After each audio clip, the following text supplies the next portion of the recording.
35 до 45% од измереното загадување на неколку локации во Скопје потекнува од домакинствата и од државните објекти кои се греат на мазут или нафта.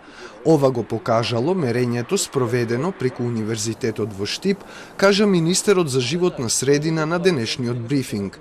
Според Нуредини, на скалата подолу како загадувачи се вбројуваат возилата, градежната експанзија и индустриските капацитети. Кога ние збориме за ерозгадувањето од биомаса, тука не се само домови, но и државни објекти кои грејат со мазут или нафтата.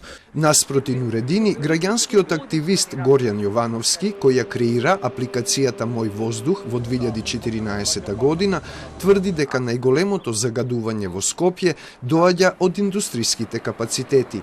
Тој предлага 24-часовен компјутерски мониторинг над нив. Значи, ако имаш 24-часовен мониторинг, можеш да имаш и компјутери кои што ги следат тие загадувања. Ако компјутерот устанува дека таа фабрика загадува, им изрекоа една казна, втора казна и ми одзема лиценца за работа, поздрав, пријатно. Ниту можна за корупција, ниту за мито со инспекторите, а сите податоци ќе бидат јавни, ностоп за ние граѓаните да гледаме и тогаш ако навистина некој не загадува, ќе видиме не загадува, супер си, продолжуваме да бараме друг извор.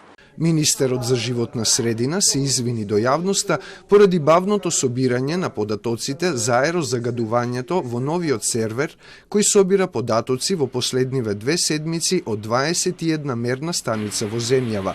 Министерот кажа дека проблемот е што податоците споро патуваат од стариот во новиот сервер. Извинуваме дека имаме проблем со миграција од стариот сервер на нов сервер.